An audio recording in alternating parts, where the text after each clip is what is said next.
Hello, everyone. Welcome back to another episode of the Ready Set Mindful podcast. I'm your host, Kerri Bicskei. I'm so excited to have my guest today. I've been following him on social for a while. He's very inspiring with all of his mental performance training. He's into mindfulness, beach volleyball player, all of my favorite words, right? So, welcome to the podcast, Christian.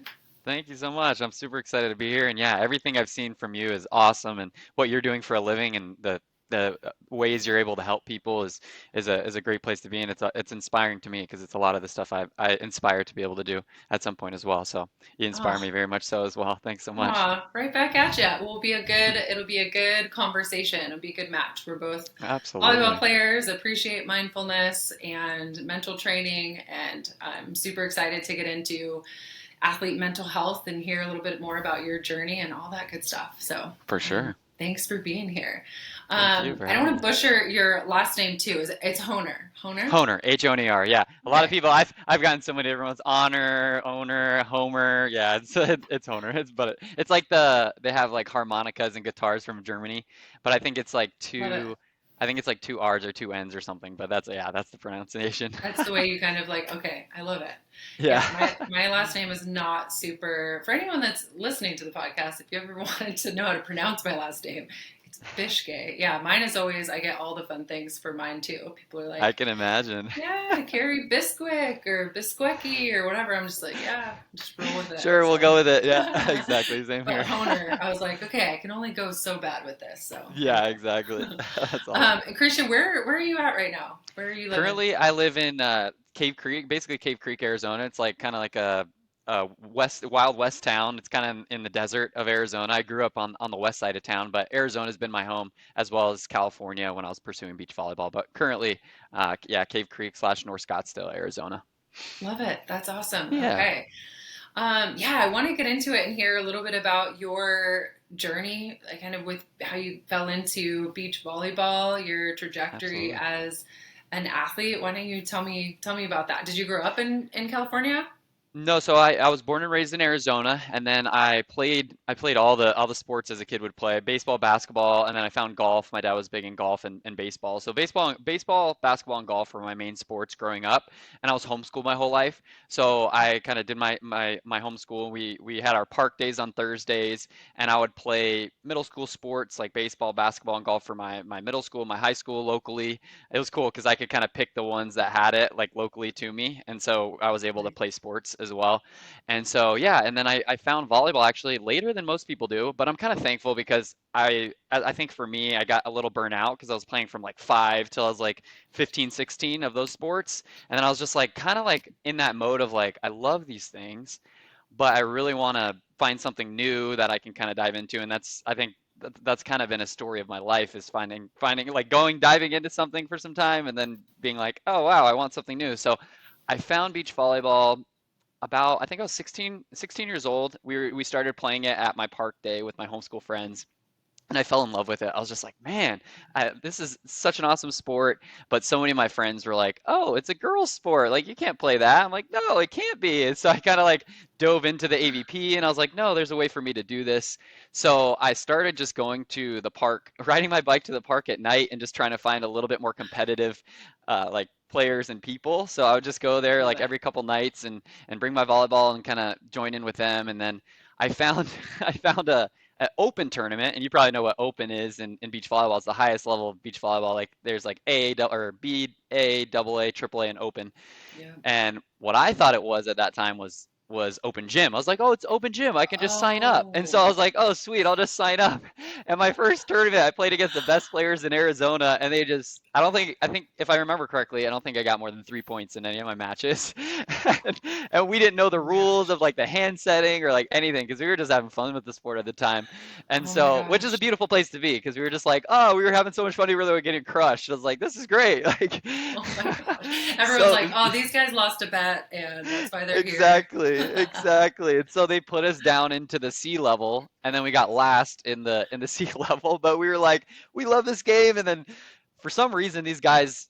invited me to come play because they would play like once a week, like the higher level guys, and I started playing with them and kind of getting better and better, and kind of just trying to find coaches and people to help me because I was like, man, I'm really bad at this, but I want to get better. And so that's kind of where it started. It came from, playing those other sports, and then ultimately finding beach volleyball, which yeah, has been incredible. I've been playing over the last 10 years or so, and it's been awesome. That's so much fun. I love that. I mean, yeah, that really says something. If you can go into an open tournament and still have a good time getting your ass handed to you, then Yeah, there's still that joy in the sport for you. Yeah. And exactly. and sometimes it takes, I mean, I found volleyball a little bit later too, like my Hmm. freshman year in high school, Hmm. which I mean, lots of people start playing way earlier than Especially that, women. right? Yeah, yeah, For absolutely. Yeah. sure. Like they're kind of, yeah, bred into it. But I was just had that incentive of like, oh my gosh, I'm already starting from a deficit or starting from behind, and did all these other Same. sports, right? But then there's this drive, this internal drive to just get better and grind and, For sure. work your way up, right? Absolutely. That's a beautiful thing, that doing the hard things, like you say right on your shirt. Yeah, absolutely. That's so funny. So those guys must have like seen something in you, like, oh, either this kid's super ballsy, like entering this Yeah, tournament, or I want to work with him. He has some potential. So that's kind of awesome that exactly. they reached out to you. Exactly. Yeah, those guys tell those stories every time they see me now. They're like, when they're coaching kids, they're like, "Oh, I just used to beat the crap out of this kid, and now he's crushing me." But fair enough. That's just how it works. Oh my gosh, that's so That was funny. awesome. What do you Yeah. attribute to you getting better? I mean, was it that those genuine connections that you met and just people swooped you up in the volleyball community? Like, what do you attribute to you getting, so good so fast? Or how would you kind of describe your Yeah, transition? that's a great question. I would say in the beginning, I was watching so much video. I watched this guy Ty Trambly, Sean Rosenthal. I would watch so much video, and yeah, a lot of the Arizona guys kind of took me under their wing, and they really helped me a lot. And then I think my senior year, once I graduated high school, I found this guy on Instagram, my buddy named Dayton, and he lives in Texas now. And he was moving to California to do the USA program and whatnot. And he's like, "Hey, I've got a space for you if you want to come crash for the summer." And I was just right, as a fresh homeschool kid, right out of high school, and I was like, "Oh, this is a great opportunity. This is where the sport kind of is, and where it all began, and where everyone trains and stuff." So I would say attributing it to just immediately after that, I was just like, I'm going out here, and I tried out for the USA V team a couple times in Arizona, and I didn't make it either time. But that summer that I went with him, he was on the team, and I was just sitting there at practice, and Jose Loyola, one of the best guys to play the game, awesome dude. And he's a Brazilian. I think he won a couple medals, but he was the coach of the USA program, and so I would just sit there and watch my buddy every day, and they invited me to play, and then I ended up being actually on the USA team. And so I think So just cool. like going out and just like being like, I have no idea what I'm doing. I'm just gonna go to California and I'm gonna figure it out, and just kind of surrounding myself with those people and showing up at the beach like that summer. If I remember correctly, I was at the beach from probably 6 7 a.m. till sunset at night, and I'd just be going around trying to find people to play, and I would probably eat like one or two Pop Tarts a day, just very unhealthy. At that point, I was not into the mental health journey. I was not into eating well, or really any of that. I was really just volleyball. If I just get all the reps and get better and be out on the beach all day. So just me being out there that summer just really opened my eyes, and just I think gave me the belief in being like, okay, like I see these guys that have been doing this for a long time. They live here. I think if I really just surround myself with the right people, I think I can make this happen. And then as I kind of since then, I basically spent every summer from then on in California because I knew that was the place I needed to be. I would go home, I'd make money, and then I'd like get in my gym and kind of work on my mental training, and then I would go out there and for the summer just try to get better. And I had a couple, well, one big mentor that really helped me a lot. I think I met him in like 2017. But yeah, I would say the biggest thing was just like going all in and just like not thinking twice about it and just being like, I need to get out to California, and this is where all the best are, and this is where I need to be. And so committing to that and having all these other people that really helped push me and was willing to help me when I was terrible, which was Oh really my gosh. awesome. That's so cool. I love that story. I think that's so amazing. Just going there with like what confidence you have to go there and be just like totally raw, totally vulnerable, unashamed to ask for coaching and reps and asking anyone to play. I think that's amazing. Because volleyball, I mean, especially beach volleyball, can be kind of intimidating, right? When you're Oh, starting, for there's sure. everyone has their niche and their partners and their training groups and Yep. things like that. So for you to Clicks kind and of all that, breaking into that, being a fall homeschool in, guy, like I don't know any of these guys. Yeah, it was tough, but that blind right? confidence when you're a young kid, it's just fantastic. It'll get you everywhere. I love it. Yeah. Oh my gosh.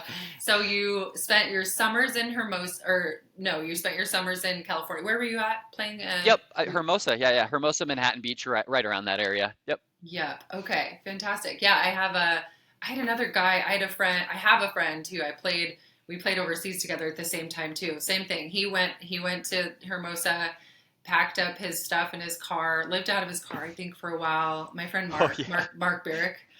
Oh Um, yeah, Burek. Yeah, I know do you know? Burek. That's awesome. Yeah. Great dude. Yeah, he just had a kiddo as well. Yeah, that's So awesome. funny. So back in the Yeah. day, yeah, we played volleyball. We had our first years together. We were both playing in Sweden, and Yeah. yeah, traveled around Europe together. And yeah, after I continued to play overseas for quite a while, and he was kind of doing his thing, and ended up Yeah. having super successful training camps and doing his thing over there. But yeah, same thing. Absolutely. All the confidence and just packing up, living out of your car, and just you Just have a committing vision. to it. Yep, Yeah, exactly. full blind commitment. Oh That's man, right. have you always had that much confidence? Like, where do you feel like you got that drive and that just desire to get better? Yeah, I think that's a great question. I think growing up just as a homeschool kid, I think I was always looked at like as a different kind of kid out there a little bit. And so I think yeah, I think I just found my way to just be like, you know what?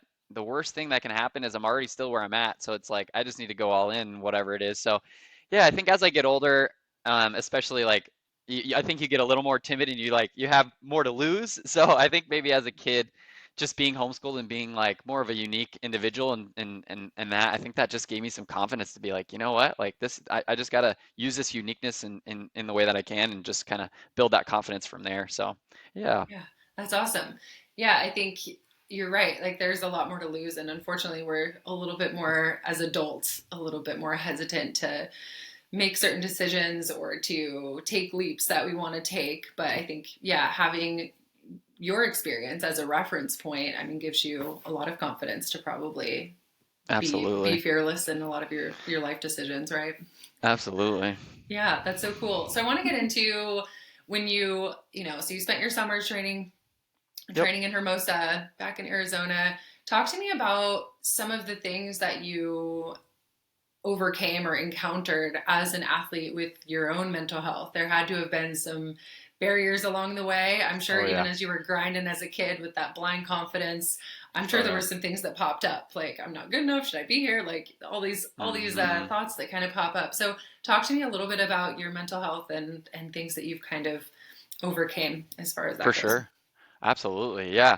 So I think the biggest thing that I realized when I got out there is beach volleyball is such a party sport and just such a like a click and very party atmosphere. And so for me, knowing that my dad was an alcoholic personally, like I went into that and I was just like, I'm gonna stay out of it. And I thought I was able to stay out of it, but I think the highs and lows of beach volleyball, because there's just not a lot of money in it. You have like a really good tournament, and then the next tournament you just tank, and you just like for me, it was such a point of self-sabotage because my identity was really into my sport at that time. And so I think for me, it was like after a tournament, all my buddies and all my coworkers, I guess you could say, were all like, that was the first thing they would do is like, oh, we lost two. All right, let's head to the bar. And I'm like, I'm 17, 18 years old out there, not really supposed to be at the bar, but these guys are like, I'm gonna get you in. Don't worry, let's make it happen. Let's do it. So I think for me, the immediate struggle that I found when I got out there was the alcohol, the partying, the self-sabotage after when I really had my identity and my outcomes and the results when I was really more focused on that than the process.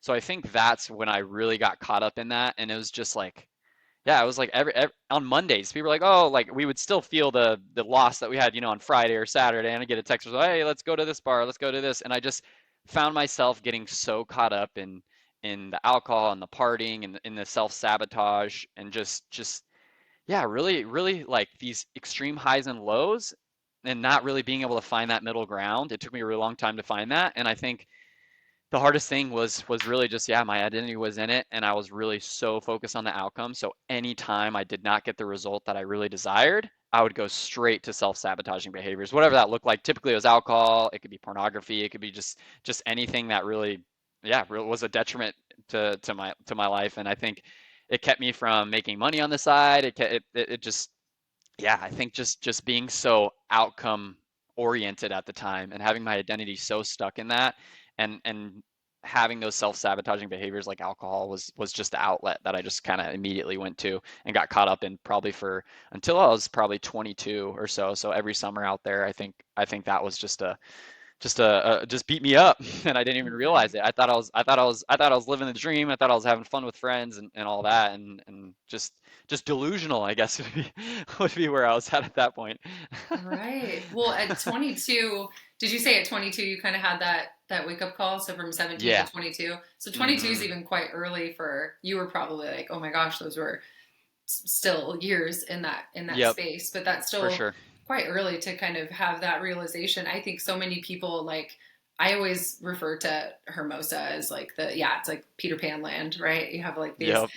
people that have been there forever. They're staples, they're institutions, they're at Yeah. shellbacks, and they somehow figure out how to have six pack abs and like Yep. be totally quote unquote functional. But we never see these people behind the scenes. Like we don't For know, sure. right? Like so, I'm like, oh, how are they doing what they're doing and keeping everything Yeah, seemingly this can't be together? sustainable. Yeah. It's not sustainable. But some people are some of those athletes are older, right? And you're It's like, oh my wild how gosh, your how body is this? adapts or what. I don't understand. I'm like, It is what? wild. Well, and speaking of adapting too, I think, I'm really impressed with how you were able to kind of come to and realize that, hey, I'm in an unhealthy space here. Because I think so often it's normalized and it's glorified, and I mean that's just societally, in society that's a way that we are kind of groomed to cope, right, with Yep. some of these unhealthy tools. And whether we get that Exactly. from parents or peers or our culture, whatever it is, we kind of identify with that. And so to have like a wake up call and to be um, like outside of the herd, so to speak, Yep. like is a Hmm. challenge. Like how did you get there when everyone else maybe was doing one thing and it had accepted that as the norm and you're just like, nah, I'm okay. Totally, totally. Yeah, no, I couldn't have done it alone. And the mentor I talked about a little bit earlier, I really didn't go into. He was kind of the guy that really gave me that wake up call. I met him in Seattle, I think of 2015 or 2016, and he was a exercise physiologist, and he's worked with UFC fighters. He was a professor at Minnesota. He had a lot of things on his resume, and he just found beach volleyball, and he was like, "This sport is cool." And so he found me at like an NVL. He found me on like Twitter or social media or something. And Awesome. he was like, you know what? I really want to help you like create this structure and what it looks like to be a professional athlete if you want to really go for this. But he's like, the one thing that I say that you have to do if I'm going to work with you for free, because he was doing it pro bono. He wasn't really saying he would Wow. have I would pay for anything. And so he said, hey, you need to put down the booze because I know that's hindering you from everything that you're doing. And so he's like, if you're gonna work with me, he's like, you're gonna have to get rid of that because I know that's just there's nothing good that happens to it. And for him, being the exercise physiologist, he was able to explain to me like and just give me that 10,000 foot view of like, look at all these other guys and look at your life if you were to do this for 10 years and just give me those perspectives and just like just go to the bar today for the first time and don't drink and see what's going on and just like observe and just be there. And I was like, this is hard, but it's like these are all zombies. These guys are just doing stupid stuff. This is just a waste of time. So he just gave me these little things and kind of just explained to me like this is poison. You're putting poison in your body. You're a professional athlete that wants to be your best physical and mental self, and you're doing all these things to your body that is just destroying your body from the inside out. And then you're getting no sleep, and then da da da da, and it just went on and on and on. It was just like these are the reasons why not to drink. And if you want my help in order to become your best self, you're gonna have to put that down, and we're gonna have to commit to that. And if not, no worries, all good. But you're gonna have to commit. And so it took me a couple weeks and a couple months to just like think on that and soak in it and just be like, man, like yeah, and just realize, wow, what have I been doing for these last 5 years? Like, how did I just get caught up in here, knowing that I have this in my blood? Coming out here, I was like, oh, I would never do this, and somehow I got wrapped in it for the 5 years, and then luckily to have this mentor and guy named Scott to come into my life and be like, you know what, I really want to help you become your best self, but you got to eliminate that. And I was just like, you know what, I don't think there's anyone out there that's going to be willing to give me their time, effort, and energy and resources to help me become my best self. So I'm like, I just have to get rid of it. And so I just committed and I was like, I can't do this anymore. Wow. Just cold turkey. Just Yeah, yeah. done. It took like a couple weeks. I think I would go out and I would like not drink and just observe, and then the next time maybe I'd get caught up in like a couple beers or whatever. And yeah, it was probably like a 2 to 3 week, maybe a month process, but it was a lot faster than I expected it to be. And I think just realizing and seeing those perspectives was just like, man, what have I been doing? I think I just like it just opened my eyes, and it's just so crazy how you can get caught up in it and just thinking that you're doing all the right things when you're not. It's just wild. Right. Yeah, it's so true. I think the autopilot is something that a lot of athletes get caught up in, myself Mhm. included. We have to have this disruption in our routine and in our behaviors to realize when something's unhealthy for us, especially when we're surrounding ourselves by people who normalize those behaviors Mhm. or justify them in some way, because whenever we're justifying them or we have our friends or partners around to justify them, we're just subconsciously like recommitting to those behaviors, right? Exactly. Yep, So the exactly. autopilot. So, man, that's a challenge. I want to talk about. I mean, it's the alcohol free. I'm super curious. I've been reading a lot of books too about Yeah. sober curiosity and like the alcohol free movement and like all these different Yeah. things. It's so It seems to be it's big as of lately. A lot of people are talking about it, which is awesome, which is really it's awesome. super cool, and I shout out to Athletic Brewing if you would like to Yeah, be a sponsor for the podcast. You'd let me know.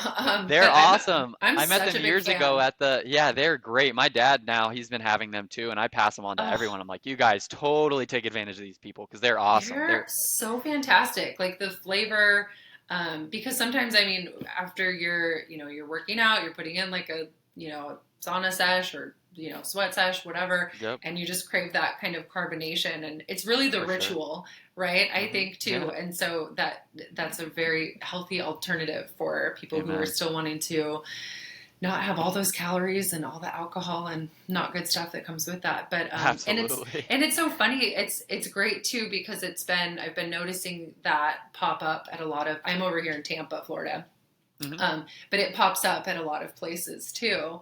Just Totally. bars where like really, I mean, even like 3 years ago, that just wasn't the norm Exactly. for. There was no non-alcoholic It's like beverages, ginger and now it's beer or like really Coca Cola and like that's it. Like bye. exactly. Yeah. Good so, luck.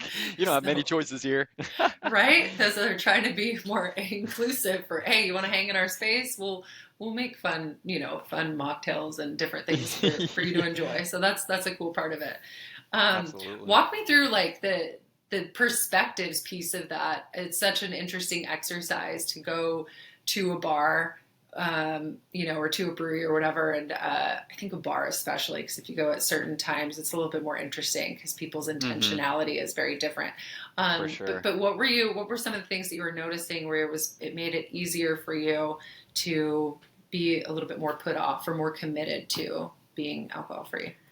Yeah, I think the first thing was like when I got in there and I spent a couple hours in the bar and wasn't drinking, I just saw so much more darkness, and I just saw so much more like I just saw the people that I spend the time on the beach with and train with and all this, and I'm just like, man, these are awesome people. And then I see them then like a couple hours into it, and I'm like, man, these are awesome people. Like, how did they get there? And it's literally just from putting this substance in their body that makes them think a certain way and turns off certain receptors and whatnot.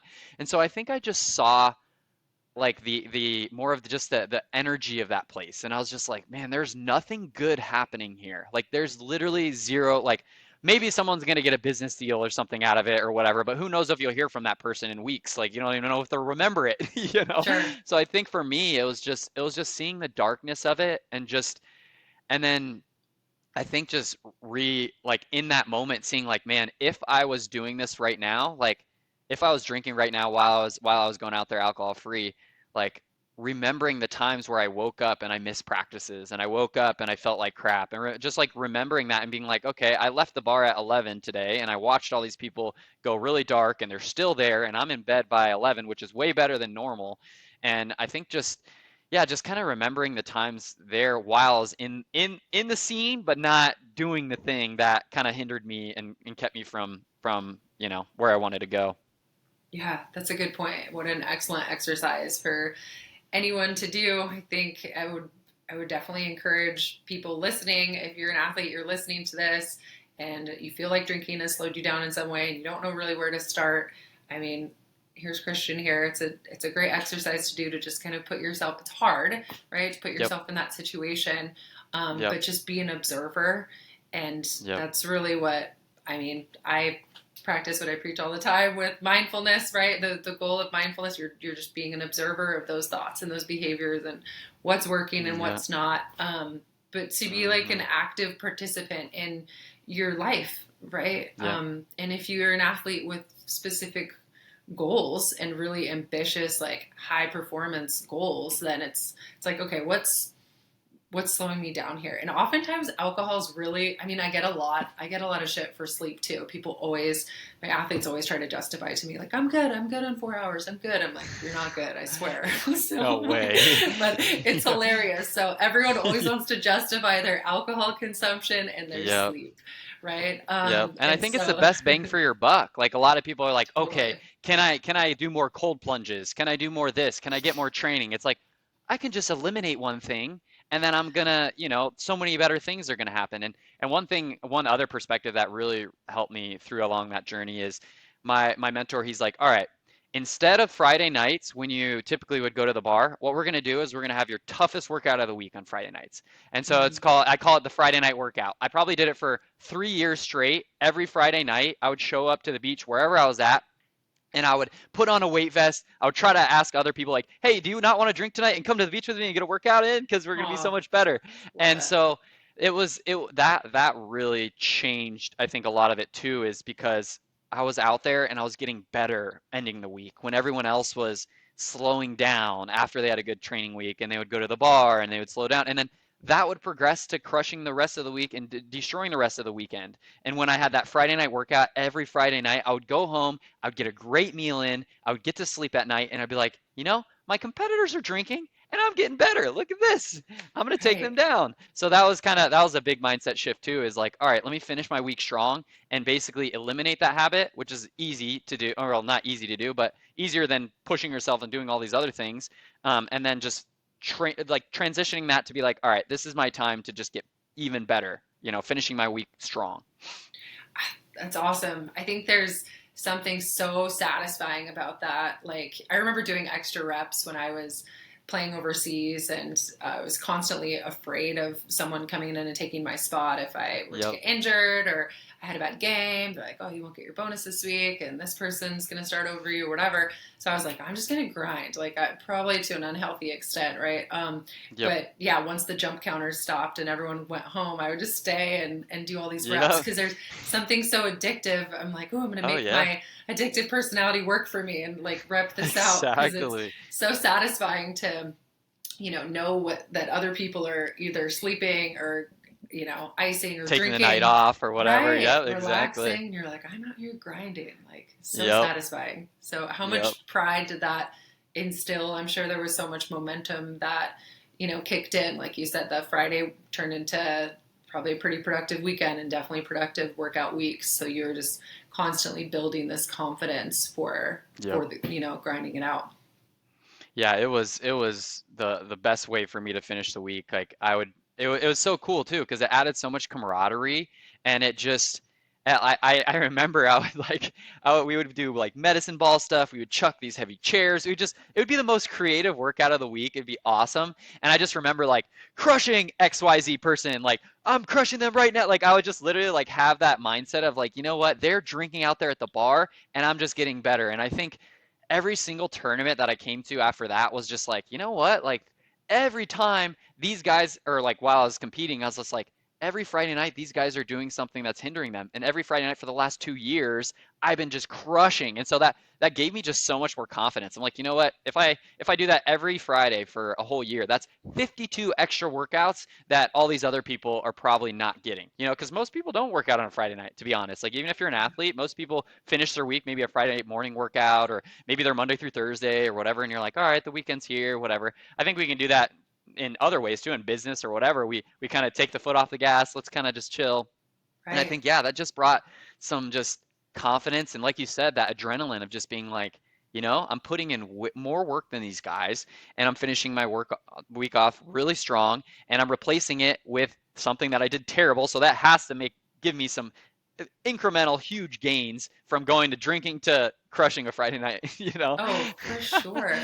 For sure. I'm super curious how your circle changed, if that changed, and what objections you maybe faced from people who were like, "Oh, you're not drinking now?" Like what kind of things were you hearing after that choice? Totally. There's a lot of obstacles there. It's just like, oh, Christian doesn't drink anymore, da da da da da, and like whatever. And I think for me, it was the language that I used. It was just like, like, because it'd be easy to just be like, yeah, I don't like to do that because da da da da. But if I was just like, I'm finishing my week off strong and replacing it with something better, and yeah, it was hard definitely for the first couple months because all these people I thought were really my friends I found out truly weren't. I think they were really just people that wanted to party with me and have fun and whatever. And so it was definitely hard in the beginning, but I think after a couple months I realized like who my true friends are, and actually like if I'm doing these Friday night workouts with these people that are joining me, like those are my true friends that are really trying to push me and help me become better. It's like if these other people are trying to encourage me and being like, "Oh, Christian doesn't drink anymore." I'm like, "Okay, like I don't really need to be around those people anyways because they're not really wanting me to be my best self." So I think that was the biggest thing is just like the intention there was like I thought these people had my best interests at heart, but in reality, I don't think they did. I think they wanted me to join them in their self-sabotage. And I think I saw myself when I was in that place too. It was like, oh, come join me because I'm ruining my body and mind too. Come join me with that. And then now I'm like, come join me with my Friday night workout. I'm getting better. So I think that was a big piece of it. Right. Yeah, it can be really sad and lonely realization, right? When you think you have friends and think people are in your life for the right reasons, and then you get a little bit of a wake up call. But it sounds like you're in a better spot with people who are truly invested and supportive of what you're doing for the right reasons, and you're probably better off. What kind of Totally. benefits do you, yeah, physical, mental, emotional kind of benefits did you gain? Did you notice once you stopped drinking Yeah, I would say all the above financially even too. I feel like financially? my brain 100%. just worked better. I felt like every part of my life got better. Like all my relationships got better. I think I was able to sit in silence and being by myself and get more journaling in and I just had more time on my hands to be able to do the things I know would actually help me get there versus doing the thing that's taking me 10 steps back. So I think, yeah, physically, I just always felt way more energy. Mentally, I just felt way clearer, and I just wasn't, there's just no like, it just felt heavy. Like honestly, that when I was like partying and drinking and things, it just felt like mentally, emotionally, and physically very heavy. And I think it was just felt like I was always escaping the real life that I wanted to live, but I was just escaping it. And I think it really allowed me to dive into my emotional health and dive into my mental health and dive into my physical health even deeper than I was at that point. And financially too. Yeah, just every piece of my life improved when I set it down. And it's just crazy because in the moment and when you're in it, you just don't see that. After you're just like, No. wow, every little thing has improved. Like why didn't I quit this earlier? That's how we always think too as humans. But Right. Absolutely. Yeah, it's so funny. You just need that space to really, I think that's where people get, you know, don't get it right a lot of the times is unfortunately just because they don't allow themselves enough space to really have that clarity and have that disruption because everything's yep, spinning and yep, life is full, your day is full of stressors, no matter what those yep. things are. Things aren't going to go your way, Hmm. you're going to make mistakes.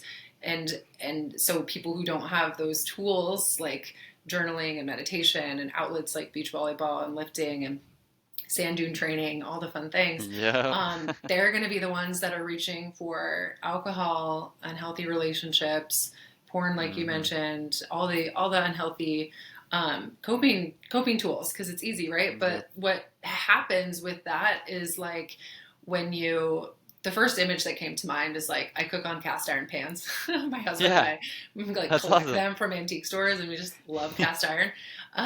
But like if you don't wash your pan and you're just like letting things like accumulate on top, right? Like it never goes away. So I mean, Yes. I think with alcohol, with those decisions that you're making when you're in that space, you're waking up feeling heavy because you're literally not having that cathartic release that your body and mind really truly crave, right? Alcohol is Hmm. just like such a band-aid for that. And so you wake up Yep. feeling like, oh shit, here we are again. Everything's Yeah. even heavier, when Yep. if you would have journaled, done the meditation, done the weight vest, done the cold plunge, well shit, how much lighter are you then? Exactly. Right? Tremendously lighter. And yeah, no, I like that visual of the cast iron, just like it just stacked up. And I think over time it Not that I does. don't And I clean my think, pans. I clean my yeah, yeah. Yeah. Oh, they're always clean. Yeah, exactly. pans. But yeah, no, that's a great visual. I like that. That's really good. It's just the body. Have you ever read that book, The Body Keeps the Score? I've been meaning to get that. That's on my list. I have way too many books, and that's what I want to, I It's so definitely need to good. dive into. I'm also, yeah, I'm a book junkie. There's so many. I'm like, okay, Audible should really like cut me off. Like I've already exceeded my like credit count. My bookshelf is all full. But anyways, The Body Keeps the Score. I've managed to read that one twice. Because Awesome. it's so fantastic. I'll link that in the show notes. Bessel van der Kolk, Dr. Bessel van der Kolk. He's a Dutch researcher and talks just all about trauma and how we store that in our cells and in our body.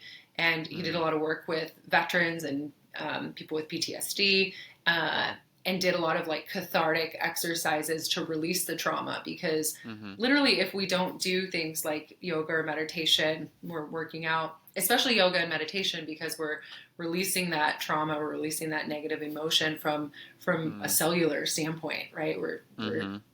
changing our brain and rewiring it.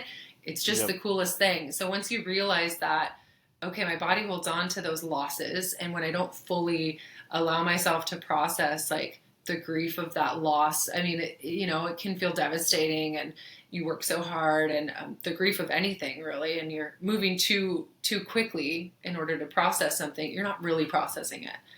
For sure. And your body just holds on to it. So it's better to Yeah. just, do all these exercises to help you get to the right place where you want to be, right? Totally. Yeah, no, I heard that recommendation from this guy, Dr. Rob Kelly. I went through like a recovery coach program with him, and he's Cool. awesome. He's one of the best like addiction coaches out there.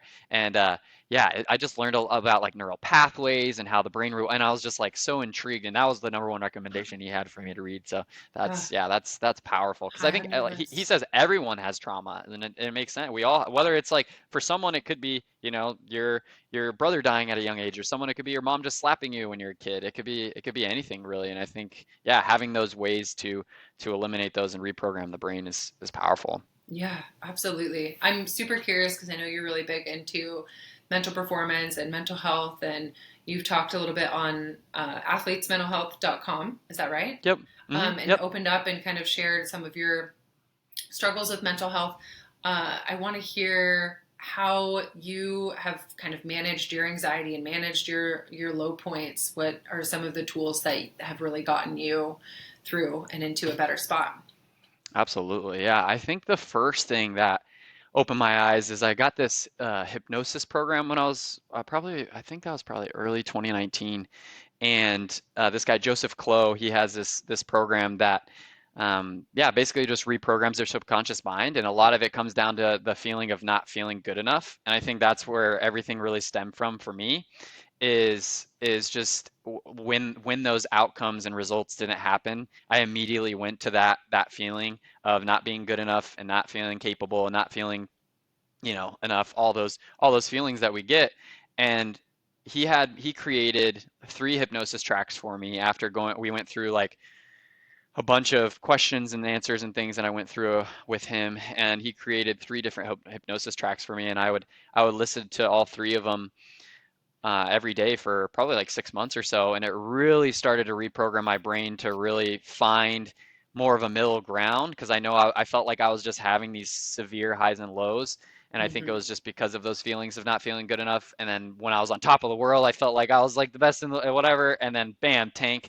And Right. so I think that really helped me find a middle ground. And then once I found hypnosis, then that kind of dove me into meditation. I don't know if you've seen those the Muse thing. That's Yeah, where I started my meditation journey I is love using it. that Muse, and it was crazy because it's like real-time feedback. It's crazy, and so yeah, that's kind of like after kind of quitting alcohol, I was just like, all right, now I got to really find ways to just improve my mental health and my mental performance because I know this is still going to be tough. Not just when I quit alcohol, everything's not going to be good. I'm still going to have my depression. I can still have my suicidal thoughts. I can still have my self-sabotaging behaviors in other ways. And so the hypnosis and then meditation and journaling, I think, were my three main outlets that really just opened my eyes to how my brain is basically a computer program, and everything I've fed it over time and over the last 20 years is where I am now. And so I really need to take the time to reprogram those. And even that 6 months there, that's not enough. I got to continue with that. So for me, just realizing, and I think just having the awareness of the brain having that kind of power, and just like I think as a kid, everyone was like, "Oh, mindset matters, learning mental stuff matters," but nobody gave you the tools to do it. They're like, "Oh, in baseball, they're like 90% is mental," and you're like, "Yeah, cool, great, thanks for telling me, but let's keep hitting this baseball. That does no good because that's not gonna help me in Right. any which way to my mental performance." I love hearing that, but I need like actual things to do. Like, what do I do?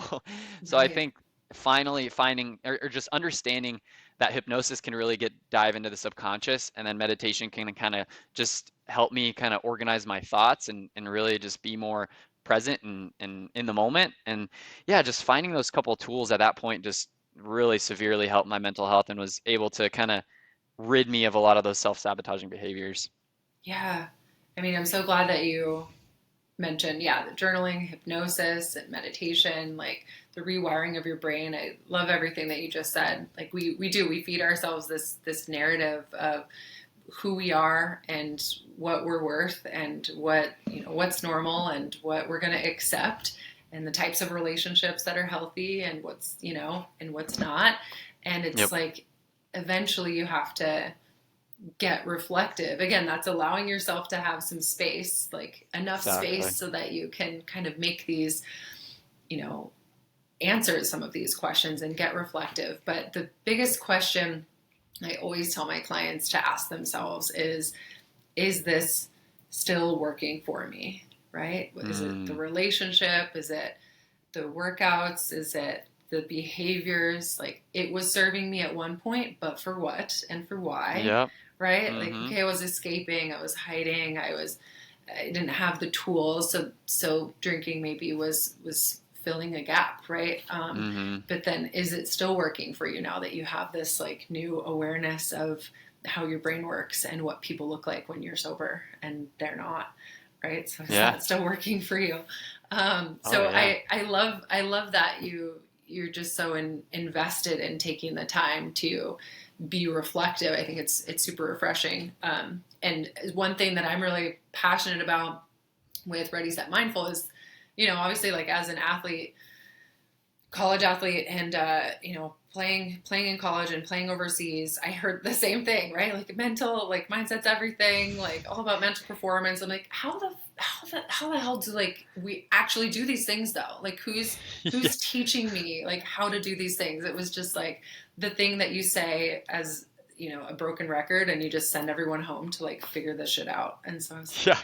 I'm gonna create readysetmindful.com. I'm going to That's work with awesome. athletes so that we can talk about how we can, what tangible tools look like for Mm-hmm. athletes, what reframing your mindset actually looks like, what starting Mm-hmm. meditation looks like, what meditation is, right? Yep. The different Mm-hmm. types, like just filling the gaps a little bit, because I think it can be so elusive. Oh yeah, And for people sure. get lost and they're like, mindfulness, like, what is that? Like, Yeah, is that like being exactly. outside without Yeah, your do I just like do my thing like a Buddha, just chilling out there outside or whatever? Yeah. right. 100%. And it's always so nice to talk to clients that I'm giving them examples of like what it can look like. They're like, oh, like I can do that. I'm like, yeah, it can be really accessible. It doesn't need to be, you don't need to go to the Himalayas and like, sit down in the dirt and I don't know. So it's fascinating. Exactly. But That's I'm awesome. always super curious, like what other people's mindfulness routines and what their daily routine looks like. So I want to know what Yeah. your routine is that keeps you performing at an optimal level, like from the time you wake up till the time you go to bed. Like, tell me all your things. Absolutely, yeah. So I've toyed around with so many different, I think, mental, everybody's like, this is the morning routine. No, this is the morning routine. No, Right. this is, it's just Yeah. like, Everyone okay, knows. yeah, exactly. But I think for me, like as of recently, I found breath work as well, like over the last probably year or so, Oxygen Advantage. I've been really diving into a lot of the stuff with breath work, Cool. which has been really fun. But yeah, my routine currently is really waking up.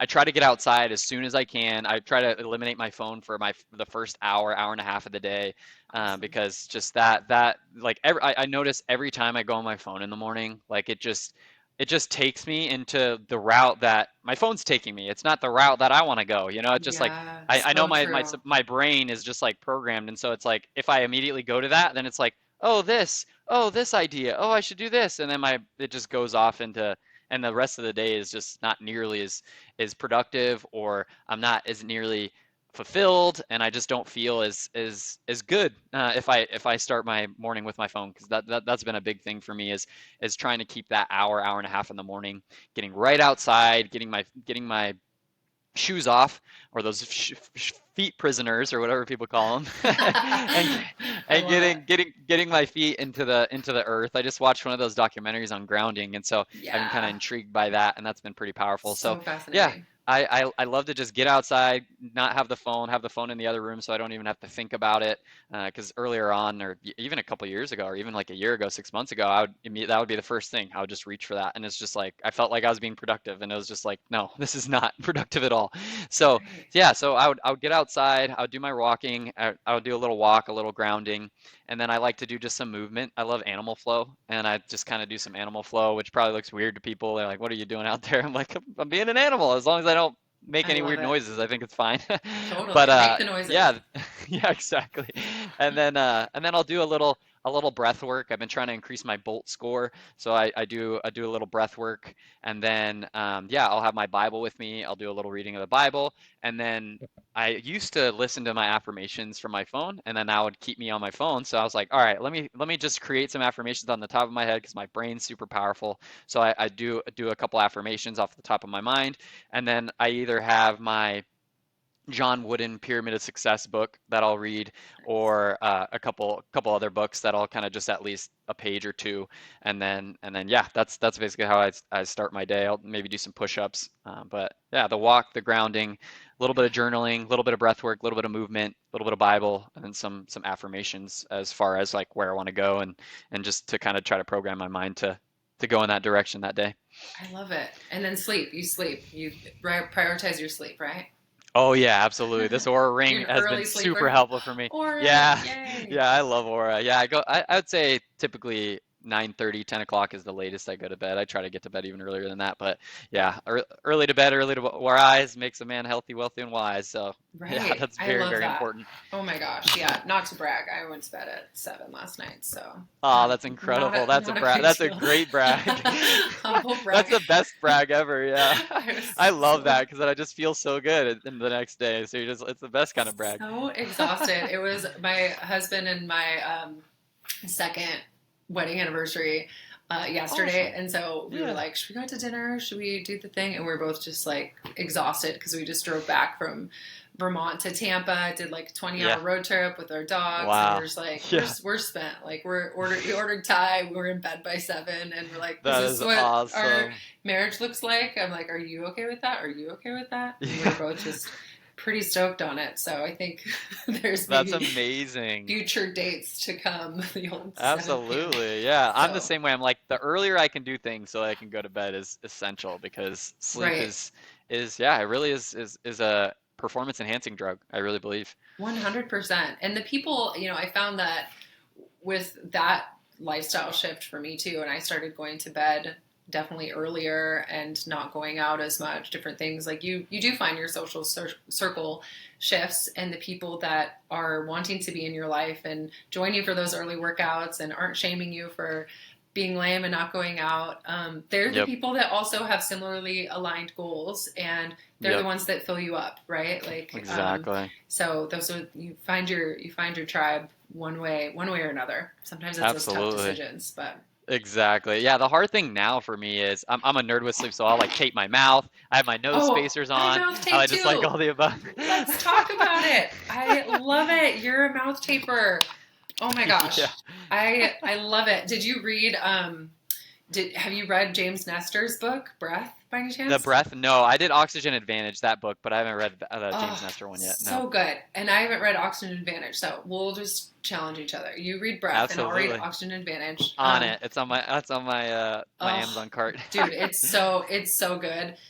It's fascinating. It talks about the history of, like, I mean, even how like our jaw lines and our facial features have changed because we are mouth and chest breathers versus diaphragmatic and nasal breathers. It's so fascinating, It and it really really goes is. into like all the science of why we breathe the way that we do, and it's just fascinating. And I talk to my clients about that a lot because I work with a lot of anxious athletes who really, struggle with their performance, with anxiety. And we talk about breathing as the number one thing, like where to start, right? So if you can pay attention to how often you're breathing from your chest or from your mouth when you're getting anxious and you're feeling those thoughts start to come up, right? Like tapping into your nasal breath and your belly breathing is going to be so helpful for Absolutely. you. So all Oh my my. anxious athletes out there, yeah. Yes, nasal breathing and diaphragmatic breathing has changed my life, honestly. Like just that simple thing of shutting my mouth and trying to be conscious of breathing through my tummy. Like Yeah. it's crazy how much more present we can be and just in the moment. And it's just, yeah, like you said, the facial features. There's this book I So think I crazy. saw, I haven't read it yet, but it's called Shut Your Mouth and Save Your Life. And it's like from the 1800s or something like Oh, that. And they no talk about way. nasal breathing. Yeah, it's wild. I'm like, we think about like we figured it out now. There's nothing new under the sun. These people knew, like they knew. Right. 100%. It's so wild, and how many problems like that can solve. I mean, from sleep apnea to, Yep, insomnia, all of these issues that we have with sleep and anxiety, especially like a yep, lot of co-occurring disorders that, can be just tape your mouth. So I have absolutely. some there was really good tape on Amazon for a while. It was bamboo tape because I don't like Okay. any chemicals really Yeah, on your face, smart. but yeah, it Mm-hmm. was a bamboo tape. I think they're out of it now, so I'm subbing with KT tape actually for the moment, just to Okay, ring nice. true to the old athlete vibe. I'm like, KT tape would be That's good. awesome. Yeah, I got it right here, so mine as well. I have a few rolls, so while I'm That's out, while I'm awesome. waiting. So yeah, you don't have That's to start awesome. start small and start with the KT tape, and if it's too like Yeah.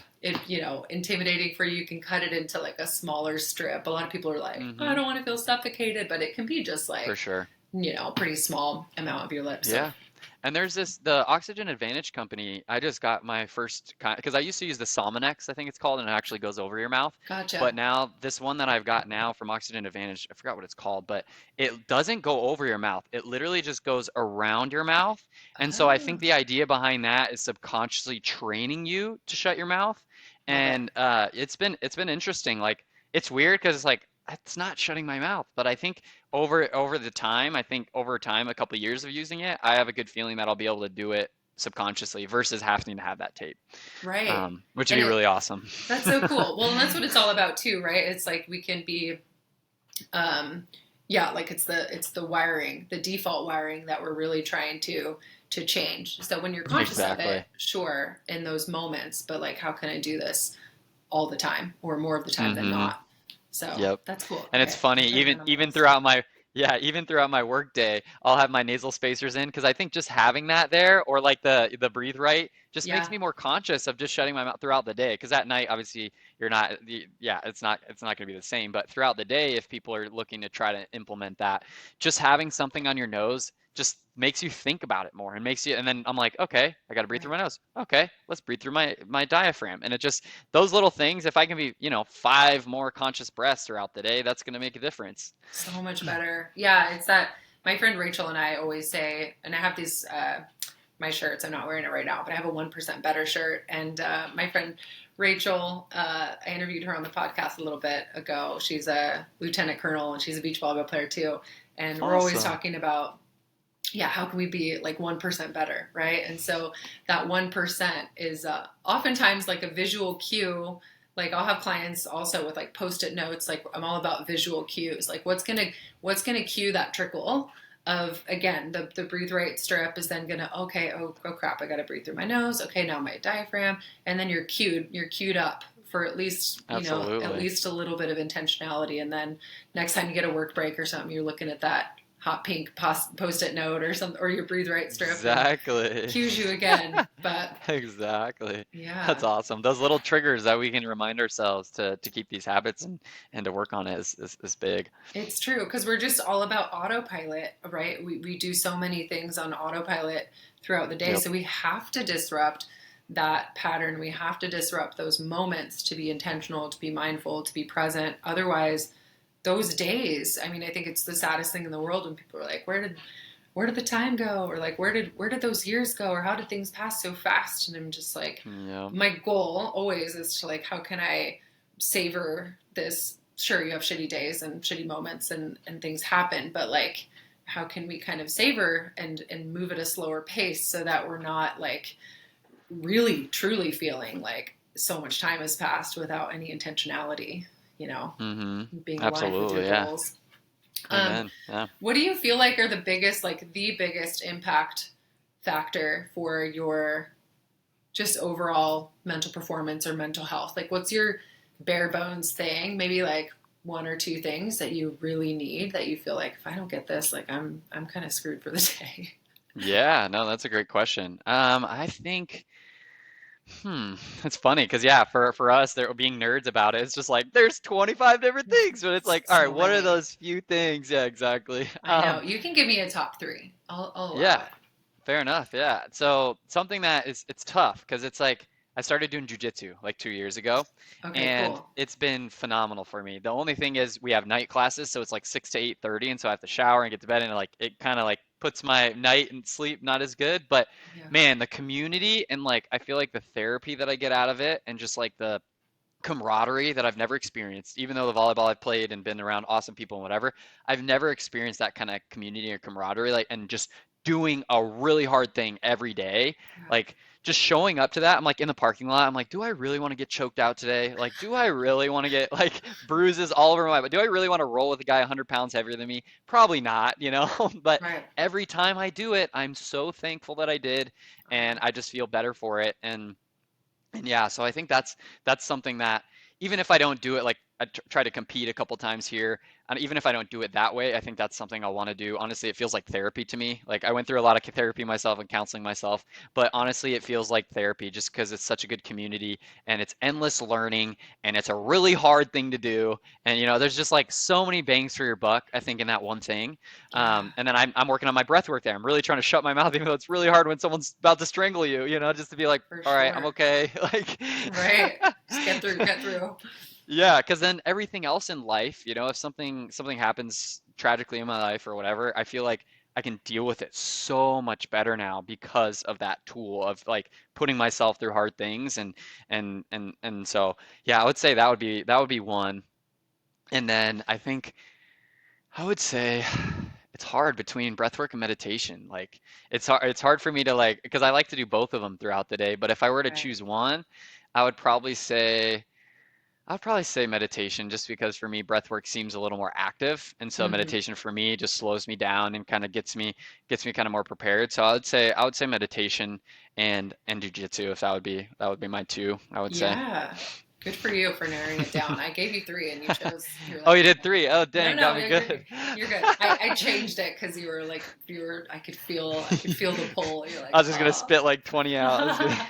Well, the That's awesome. jujitsu is like, I mean, that's kind of and that's why I asked you that question because I'm like, okay, I'm super curious how, if your brain works in the way that I feel like you're trying to do the things that give you the most bang for your buck, right? So the Hmm. jujitsu is also, it's like 9 different things. You know that Yep. there's mental Exactly. training in that. It's the breath work. It's the, mental fortitude and like, putting yourself in a position that feels uncomfortable.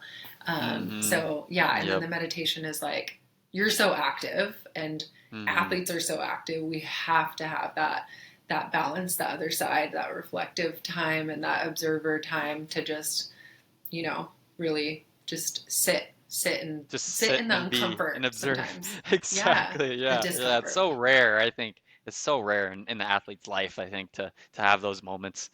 There's a lot of resistance. I'm Yeah. encountering, I mean, I'm working with a lot of like younger athletes right now too, which is Okay. really interesting. It's like the younger they are, like I'm like always so impressed by them, like how Yeah. articulate and mindful and interested in mindfulness like these 12 to That's 15-year-olds are. amazing. I'm like, you That's guys are so cool. badass. Like I'm obsessed with Yeah. how productive and ambitious you are. So I'm just like, oh, so much hope for really truly like these younger That's athletes. I'm like, you amazing to guys hear. get That's it. really cool. I Yeah. know. So because usually it's like so much resistance from like the college athletes or like pros I work with. They're just like, Yeah. it's not what I want to hear. I want to like still kind of like in that older mentality of like grinding things out, repping things out, and the resistance to rest and doing the things that feel, you know, counterproductive to that. Yeah.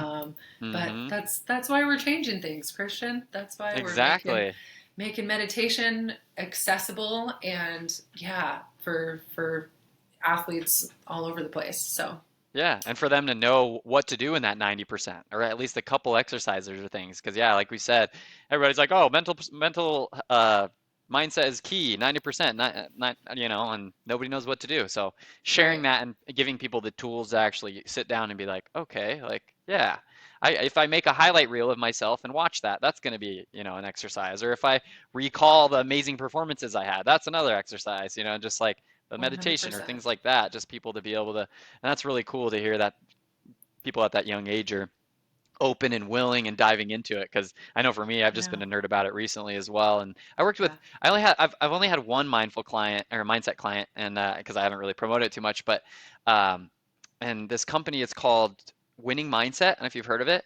Okay. But they have all these like curriculums and things for it's like a 100-page thing, and there's a lot of really cool stuff. And so they gave me the curriculum, and I worked with a client, and it was a really cool experience because they just gave me a lot of like real things that I could do right then and there to help the kid. And it was such a wonderful experience to share that. Like, so what you're doing is really making a difference, and then helping them dive deeper into it that's just really, really cool. Uh, Gives me hope for the future generations. That's incredible. I love it. Well, in conversations like these too, because I think people can pull, often have like athletes I work with come and listen to a couple episodes too, because I think there's so much we can draw on from other athletes who figured it out and who are doing things and who didn't have the best start and they really Yep. struggled with anxiety, depression, suicidal thoughts, like all of these different unhealthy behaviors.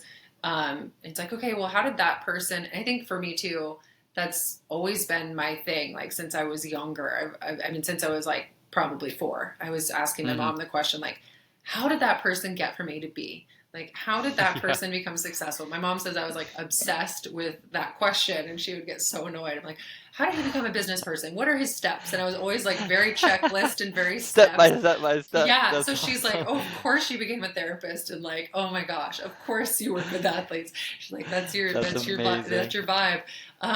But I think it's super important for athletes to have a guide and a checklist and a framework Yep. for, okay, if you really want to get from A to B, like here's what we need to do to get there. And so like Yep. with the therapy that I do, even with my therapy clients, I'm just like, you have to have goals. We have to have intentionality. I'm not just going to sit here and you're telling me your issues, and we're not going to have a framework for like sorting some things out, right? Like you're Mm-hmm. paying me for a reason. You're not going to be dependent Yep. on me forever. Like this Yep. is a short These and are these sweet. tools I'm giving you so that you can implement them in your life. Because I 100%.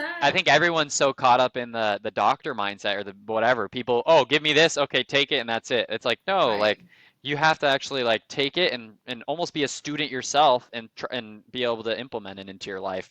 And it's like I'm Absolutely. giving you the tools. Yeah. Absolutely. And isn't that like the best gift though, when you can feed That's yourself incredible. and be independent and you have these tools and maybe pick them up Yep. from a mentor here, or therapist here, or your parents Yep. over here, or you're reading your Yep. Bible over there. And it's like, cool, now I have this like plethora of amazing tools that I can work with Yep. to do things for Yep. myself. Access at any point. Yeah, I don't have to go to the chiropractor every day to get cracked or Oh whatever. my gosh. No, take all the pills, do all the things. It's like, Yeah, yeah, you got your own resource book.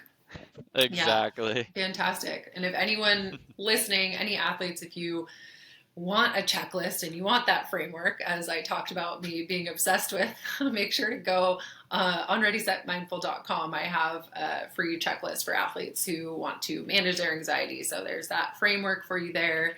I love me a good checklist, so go and check that out if you haven't already. Amen. That's awesome. Christian, last question for you. What is the best piece of advice that stuck with you? Yeah, maybe something that you got from your mentor or your parents, just something, or maybe like a motto that you live by that really grounds you and you feel aligned with. Yeah, absolutely. So I don't so I don't miss it. It's ju uh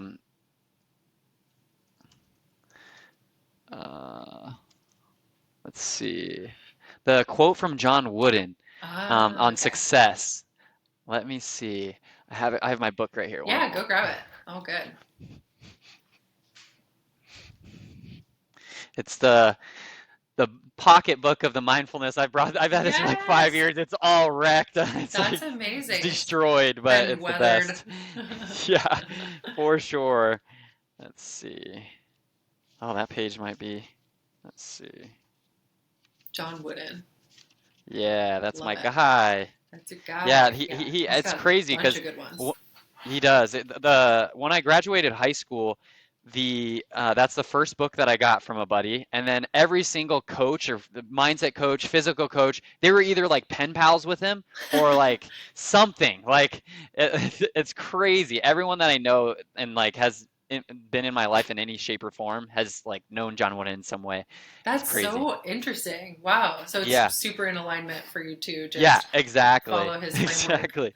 Yeah, so here it is because I think I got so caught up in so many other things, but here it is. Success is peace of mind, which is direct result of self-satisfaction in knowing you did your best to become the best you are capable of becoming. So I think Mm, for me, that just means like controlling what I can control, because I think so many of us get so caught up in so many things that we can't control, and I think for success, for a lot of people, it means maybe material things or a result or things like that. But if you could just come back to be like, did I do the best that I could with what I have here?